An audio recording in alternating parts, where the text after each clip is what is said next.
கர்த்தருக்கு ஸ்தோத்திரம். கர்த்தர் நல்லவர், அவர் கிருபை என்றும் உள்ளது. கர்த்தருடைய நாமத்துக்கு பரிசுத்தம் உண்டாவதாக. கர்த்தர் இம்மாதம் முழுவதும் நம்மை பாதுகாத்து கொண்டார். இனியும் வரும் மாதங்களும் நம்மளை பாதுகாப்பார். இந்த நாளில் நாம் தேவனுக்கு நன்றி சொல்லி துதிப்போமா? கர்த்தருடைய நாமத்துக்கு மகிமை உண்டாகட்டும். ஸ்தோத்தரிக்கிறோம், ஸ்தோத்தரிக்கிறோம், ஸ்தோத்தரிக்கிறோம். நன்றி ஆண்டவரே, நன்றி சுவாமி. அன்பின் நல்ல தகப்பனே, இந்த அருமையான 30ஆம் தேதிக்காக, இன்றைய நாளுக்காக நன்றிப்பா. இம்மாதம் முழுவதும் எங்களை கடந்து வந்தீர். எங்களோட துன்பங்களிலும் துக்கத்திலும் எங்களுக்கு ஆறுதலாக நின்றீர். கஷ்ட நேரத்திலும் எங்களுக்கு துணையாக நின்றீர். அடைக்கலமாக நின்றீர், பாதுகாத்தீர். ஒரு தீங்கும் வராதபடி பாதுகாத்தீர். இந்த மாதம் முழுவதும் கூடவே உமது நன்மையினால் எங்களை நிரப்பினீர். இனியும் எங்களை காப்பீராக. ஒரு தீங்கும் அணுகாதபடி, ஒரு துக்கமும் எங்களை சுமராதபடி பாதுகாப்பீராக. போக்குவரத்து ஆசீர்வாதத்திலும் பலப்படுத்தும். அடியாளோடும் அடியாள் குடும்பத்தோடும் கூட இருப்பீராக. உன்னாமத்துக்கு மகிமை உண்டாவதாக. துதிக்கன மகிமையாக உமக்கு ஒப்புவிக்கிறோம். பரட்சகர் இயேசுவின் நாமத்தில் ஜெபிக்கிறோம் ஜீவனுள்ள நல்ல பிதாவே, ஆமென்.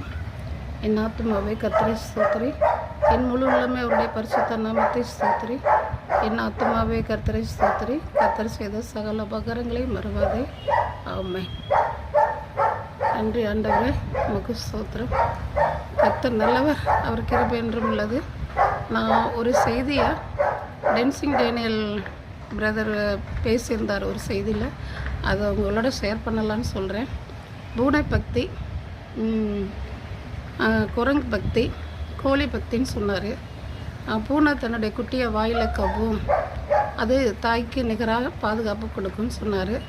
குரங்கு பக்தி குரங்கு குட்டி தான் குரங்கை பிடிச்சிக்கிறோம், அதனால குரங்கு தன்னோட குட்டியை பிடிக்கிறது இல்லை. அதுபோல் இயேசு சுவாமி நம்மளை பிடிச்சிப்பார். நான் உன் வலது பக்கத்தில் நின்று உன் வலது கையை நான் பிடிச்சிக்கிறேன் அப்படின்னு சொல்லி அவர் நம்மளை பிடிச்சிப்பார். அப்புறம் இது கோழி பக்தி. கோழி தன் கோழிக்கும் குஞ்சுக்கும் ஒரு கம்யூனிகேஷன் இருந்துக்கிட்டே இருக்கும். இப்போ கோழி தன்னோட குஞ்சை பருந்தோ காகமோ இல்லை வேறு ஏதாவது தூக்கம் வருதுன்னா அது ஒரு சத்தம் கொடுக்கும். அந்த சத்தத்தில் தன்னோட குஞ்சுகள் காப்பாற்றப்பட்டு வேகமாக ஓடி தன்னோட குஞ்சுகள் எல்லாம் தன்னோட கோழின் சட்டைகளுக்குள்ளே ஒளிஞ்சுக்கிறோம் அப்படின்னு சொல்லி சொன்னார். அவர் சொன்னதெல்லாம் உண்மை தான். எனக்கு அதை கேட்கும்போது புதுமையாக இருந்தது. ஆகிலும் கர்த்தர் என்னை ஒரு கோழி குஞ்சாக பாதுகாக்கிறார் என்றும், கழுகு தன்னுடைய குஞ்சுகளை சுமக்கிறது போல் என்னை பாதுகாக்கிறார் என்றும் உங்களை அவரோடு ஷேர் பண்ணிக்கிறேன். கர்த்தர் நாமத்துக்கு மகிமை உண்டாவதாக.